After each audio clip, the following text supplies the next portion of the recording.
All right, ladies and gentlemen, welcome to another episode of We Create Music. I am your host, B. Vaughn, and today we have Anthony Clint with us, also known as Clint. Yes. Welcome to the show. Thank Greatly you. appreciate it, man. I appreciate you. Absolutely. No problem at all. All right. So if you wouldn't mind, just start telling us about your background. How'd you get started in music? Okay.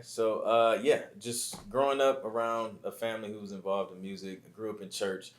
So I was around music.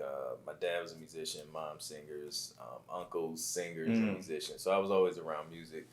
Started playing drums around, around like 5 years old. Kind of got introduced through my dad, and then from there just kind of transitioned into keyboards like around 15, 16, and then kind of got interested in music production around that same time, 15, 16 years old.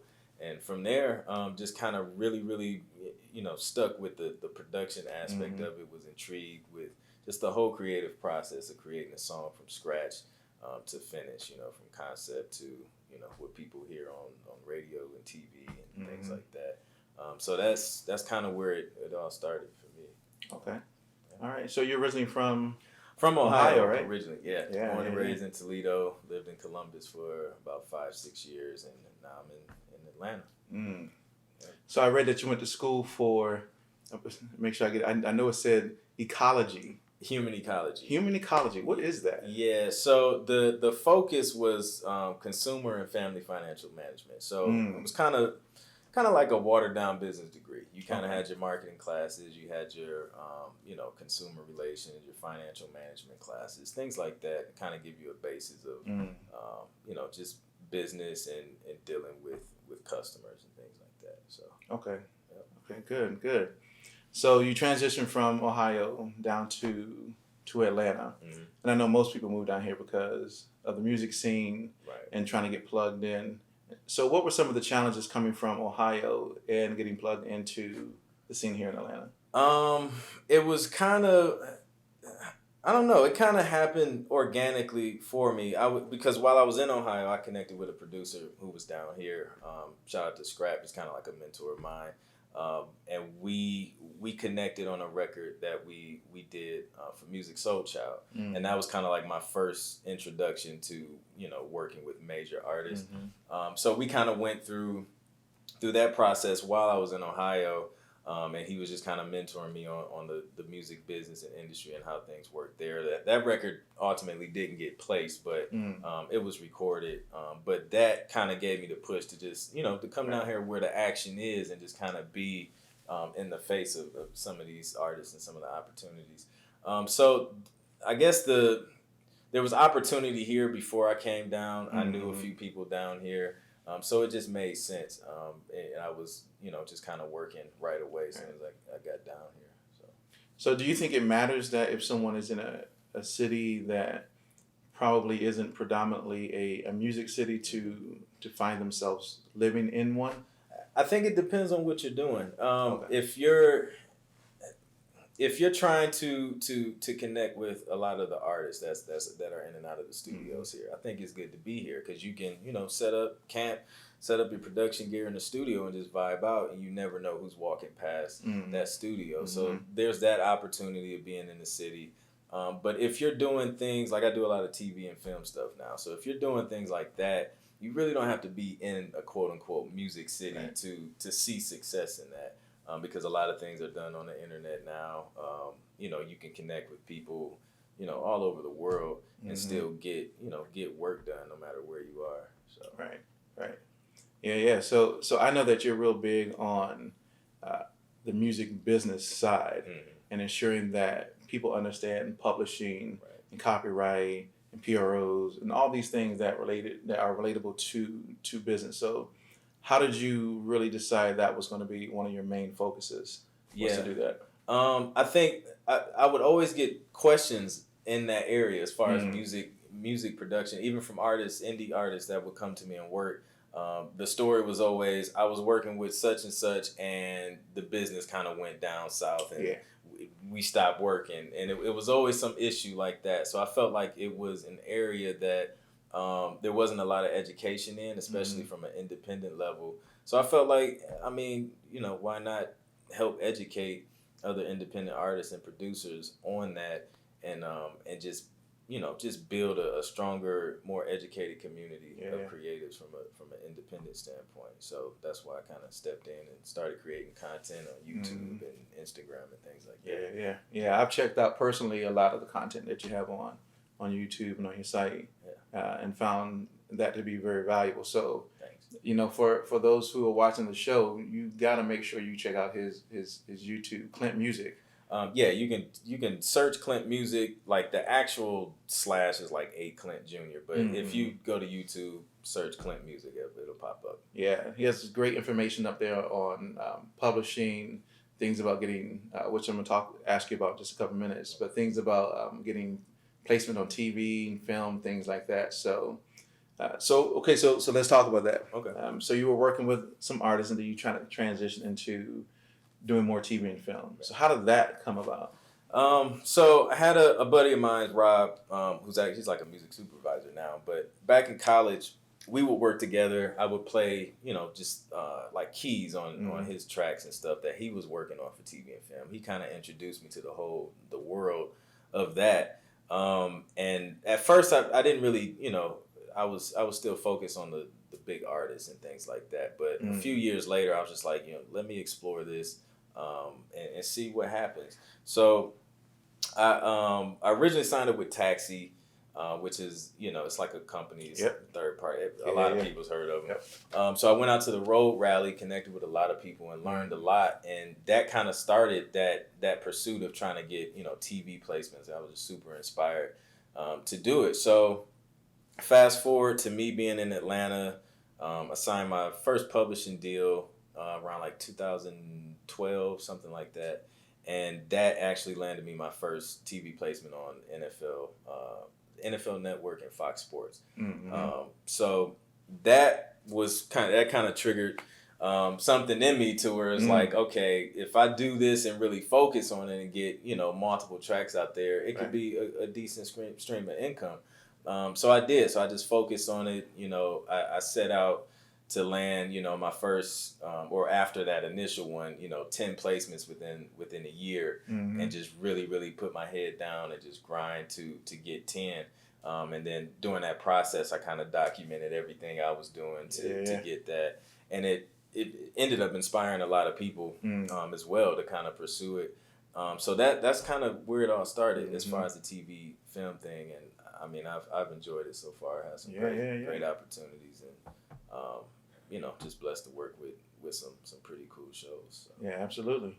Yeah. So there's a video that you have on YouTube when you talk about you document that, and I believe it's called The Road to 10 Placements. Correct. Yeah. So it's a great video, very inspiring video that just showed you going through the process of getting those 10 placements. Absolutely. So I thought that was an inspiring, even though I know for myself as being a producer, that's not a place where I'm at as of yet. I'm trying to figure out how to get all those placements, but the video itself is very inspiring. So if you get a chance, make sure you go check out that video as well. Okay, so now let's talk about some of the things that people need to know in order to be able to even take that type of route. Okay. So submitting for film and TV, what are some things that people really need to consider?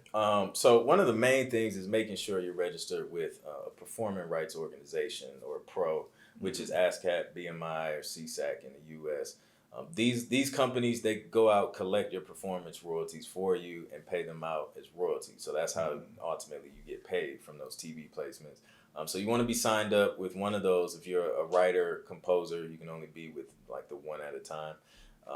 And they'll collect on you. They're not publishers. A lot of people kind of confuse them. They think they're publishers. They're not publishers. They're performance rights organizations. So they just collect royalties for you. And then the second thing would be, which is really big, is to study the structure of TV music. It's not the same as producing music for an artist. A lot of times it's a lot shorter. Most of the tracks that I'm producing for TV or film are about a minute to a minute and a half. They're not full songs, and they move quickly, and they develop quickly. So it's not, you can't just take a 8-bar loop and just loop it around for, you know, a minute and a half. There's certain things, there's certain elements that a music supervisor is looking for, or editors are looking for, so that they can transition from scenes, so that they can play music underneath dialogue, because most of the time it's going to be used underneath someone talking. And structure is important. What's another? I guess patience. Patience is a huge one, because I would say from the time I started, you know, the road to 10 placements, up until I actually received my first check from that first placement, it was probably about, I want to say a year and a half, almost 2 years. Wow. Seeing it. So you're doing a lot of work on the front end before you're, you know, reaping the benefits of it. And you don't know if it's getting placed, because a lot of times the publishers won't hit you up and let you know, like, hey, this got placed. Some of them will, but most cases they're too busy. They can't keep track of all these placements. So being patient and consistent, and just keep, you know, pushing as many tracks out as you can. So those would be my top 3 as far as advice. Perfect. Yeah. Perfect. Okay, so working with artists. So today, a lot of people, that's kind of their main focus. Is I want to work with the big artists. I want to work with Jay-Z and Pusha T and Kanye and all the big names. Yeah. And I think they're so focused on that they kind of miss out that there's opportunities in other areas to make music. Right.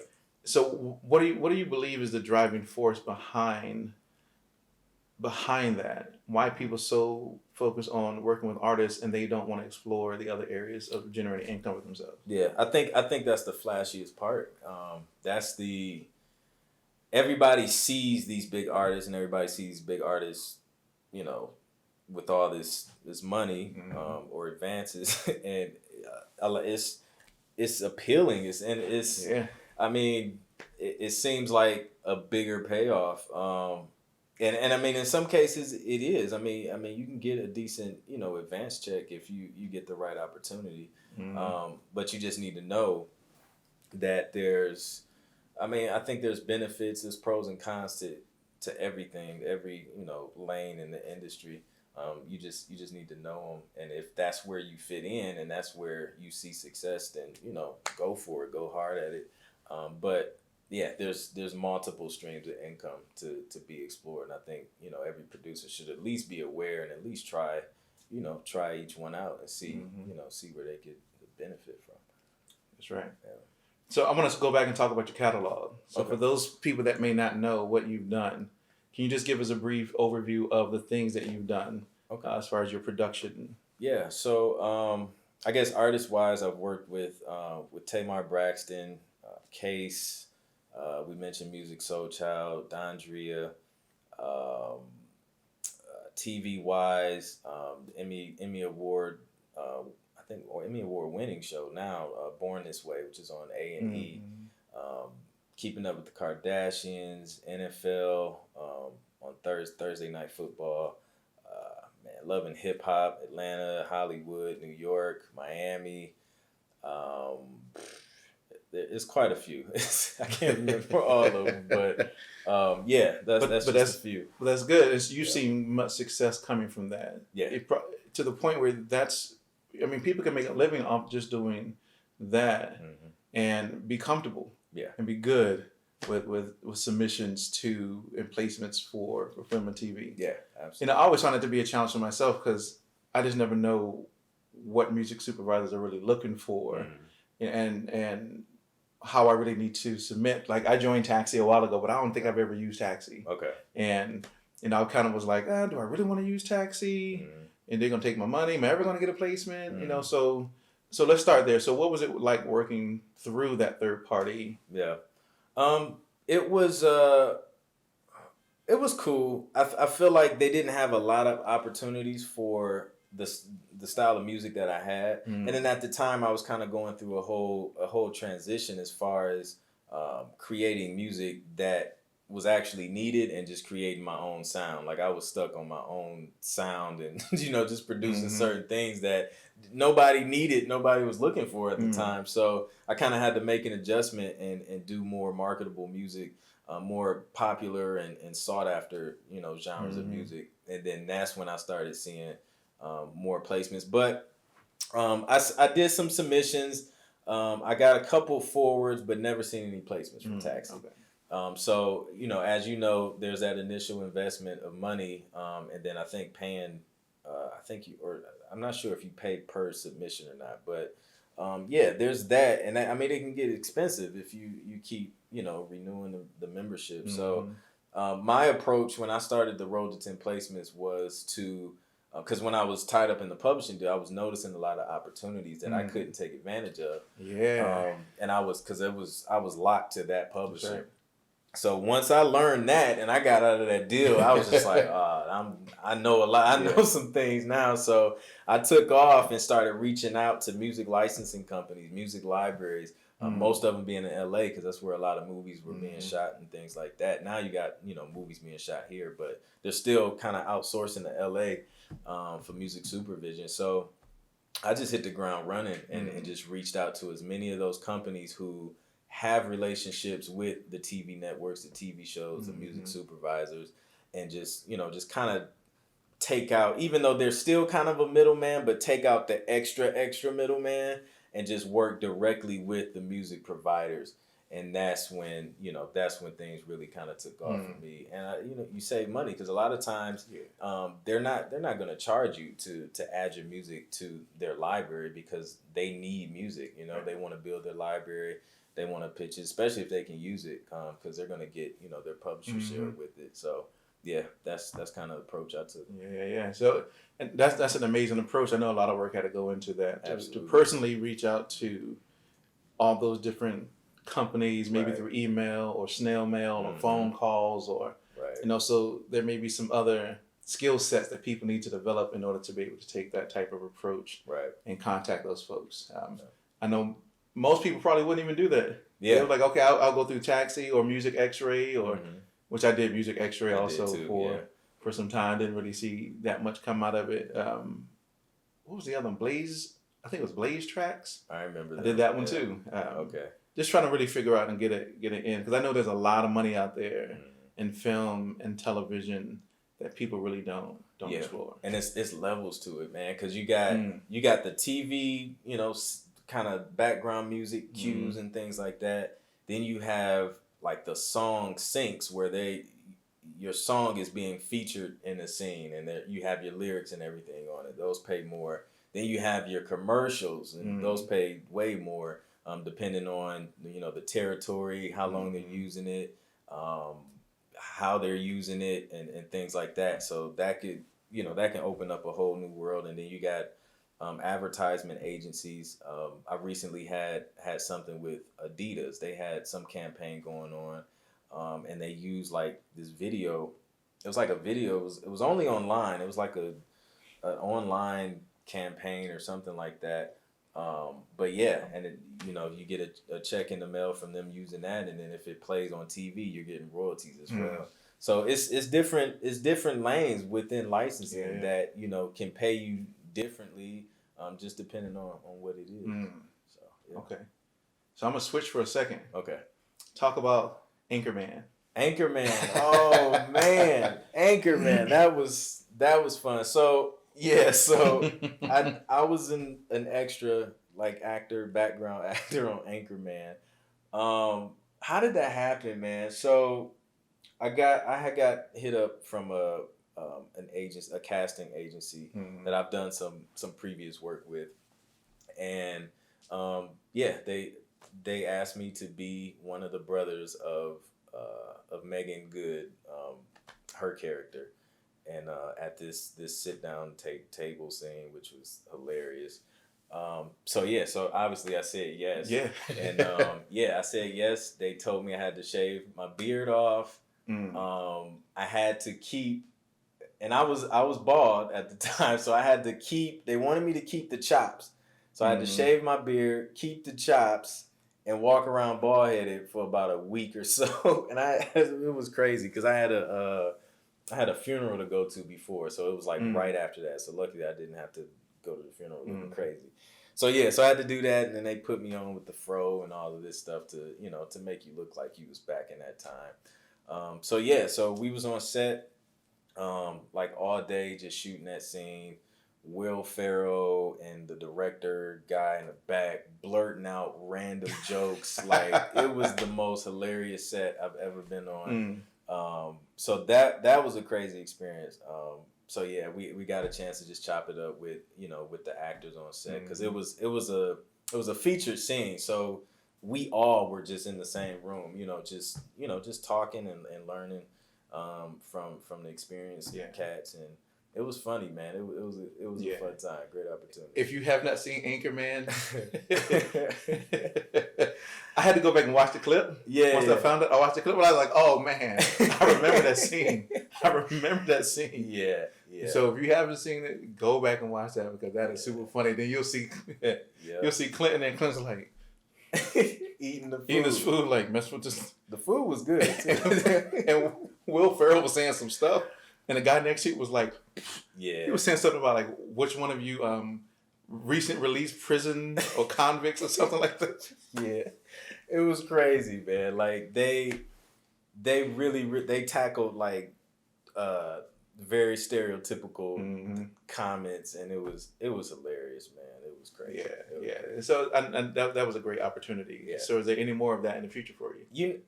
I'm open to it. You know what I mean? I've been real busy with the music stuff and some other business ventures, but it's fun, man. I'm open to it. The thing is, it takes you. It's when you're on set, man. You're on set like all day, sun up to sundown. Yeah.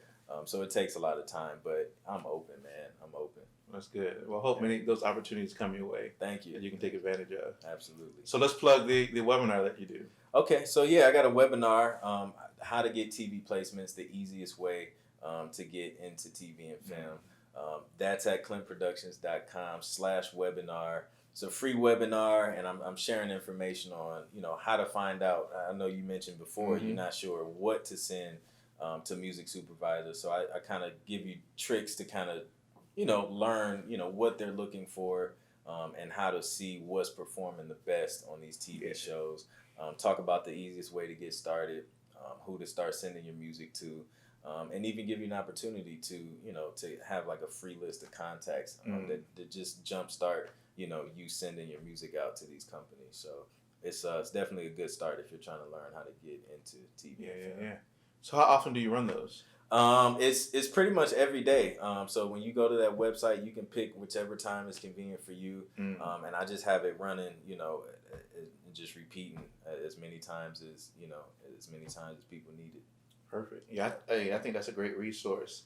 If you're looking to get into placements for film and TV, this guy is a master at it. I mean, if you go to his site and you see his placement list, he is the guy that can teach you the things that you need to know to get placements on film and TV. So Clint Productions, is it clintproductions.com? clintproductions.com/webinar. Yep, /webinar. Yeah, make sure you check that out. Okay, so what are some of the things you've been working on lately? Lately, just kind of, I'm working on building my own library. So I'm kind of working on building some relationships to where I can present producers and artists with more opportunities to get their music placed with, just working through my publishing company. So working on that, and just just coaching producers who are trying to break into that TV film world through consultations and things like that, and just still working and composing on different projects. So staying busy, man. Nice. Yeah. Good stuff. So recent dad? Yes, absolutely. So how do you juggle that? Man, it's all about developing a schedule. Now I'm getting back into it because we kind of got him on a schedule now. 'Cause at first, man, those newborns, you're on his schedule. Yeah, they run you. Yeah. So now we're kind of getting him on a consistent schedule. So now I kind of can carve out a pocket to work on work stuff. So it's just about balancing and managing time, between the wife and the kid, and just making sure those bases are covered, and then just scheduling in the work stuff Yeah. Yeah, because I know a lot of us, you know, we're dads, moms, right? Within the music industry, we have children, we have other responsibilities, and being able to juggle that, I think, and to juggle that and to stay focused on your craft, can be very, very challenging. Because there may be days when you're focused on the family, and the music there's probably been like a week that goes by, you're not making something. Yeah. And then now you're trying to get back into it, right? So I think having some type of schedule and staying focused and determined, but making the balance between family and business is critically important. And I know many people within the music industry kind of struggle with that. Yeah. Yep. True. So what advice, and I know I asked you kind of something like your 3 tips previously, but what advice would you give somebody that kind of wants to get involved in this world of the music industry?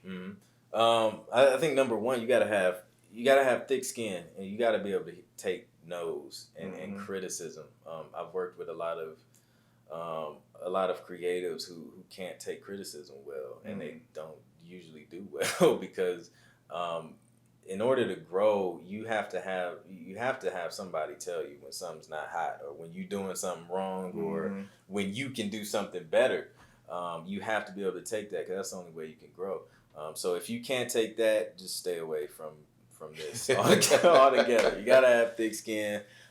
Even in licensing, man, a lot of people see the placements now, but man, I heard a lot of no's before I got that first placement. So you just gotta be persistent and believe in yourself, bet on yourself, and just keep your head down, keep working, and eventually, if it's God's will, it'll pop off. But just stay working. Consistency. I always go back to consistency. You can't get into this, try it for a few months and then see if something happens, and if it doesn't, quit. You know what I mean? It's something that you gotta, like, I've been doing this since I was like 15 and I never stopped. You know what I mean? So you have to, if you love it, you're gonna want to do it whether you're making money or not. You're gonna be passionate about it. So if you're passionate about it, work on it every day. If it's 30 minutes, an hour, whatever, work on it every day to try and make at least one step towards, whatever your goals are, which leads me up to being goal-oriented. You got to have goals. You have to know where you're going, and have a vision. Because if you don't, you just go in the studio just working blindly. You're just doing stuff, just busy work, but you don't have a vision or a goal in mind. So if you set some goals, and write them down. I have a whiteboard in my studio where I just write weekly goals, daily goals, yearly goals. So I know what I'm working towards. When I sit down, in front of my computer or whatever, I know exactly what I'm trying to accomplish. Yeah. And it puts you in the mindset of, okay, I'm working to get something done, and I know exactly what I'm working towards, and that keeps you focused, and it just keeps you on track. So those would be my top 3. Perfect. They say only 2% of the population of the world actually write down their goals. Yeah, it's a shame. It's a shame. But that's why a small percent are successful. Are very successful because they have determined their focus. They have them written down, and they are doing things, whether it's incrementally to get towards that goal, or they're just so hustle focused that they are driven to accomplish those goals on a day-to-day basis. I do think most people just kind of haphazardly just wake up, I'm gonna make music today. And somebody's gonna find it. Yeah. There's work that needs to be to be done. Exactly. So I want to go back to something you had said a little bit earlier. Okay. When you got your first placement, you said something in there about it being a year before you got the actual check. Yeah. So how did you stay determined and focused? And I know you talked about being patient, but how did you stay determined through that process? You got the placement, but you didn't see anything for almost a year. Yeah. I think a lot of it is just is reading positive reviews from people who's been there. That plays a lot into, just building your confidence, encouraging you. Because you see other people have been through it. They're telling you, okay, it's going to be a while, but it came. Mine's came. Just you can go through YouTube and search success stories and things like that. So when you hear those things, okay, it's coming. I just got to hold out. and just and keep working. So things like that just kind of kept me encouraged. Because I knew it was coming. It was just a matter of time, and eventually it came through. Good. So where can people find you?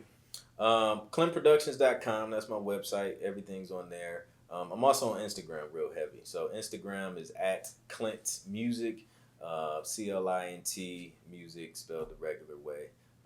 Not without a K. Not without the K or a Q. Nothing fancy. Nothing fancy. Just the regular music. Right. So yeah, that's where I'm at a lot. Okay, good. Well, man, it's been a pleasure having you on the show. Pleasure to be here, man. Absolutely want to have you back one day because I kind of want to do a series just focused on how to do film and TV and things like that. Okay. And especially around just the music business in general. Yeah. And so if you're interested, I'd love to have you back on the show to kind of talk about those as well. Absolutely. Well, man, appreciate it. All right, man. Thank you. Absolutely. Thank you. Yep.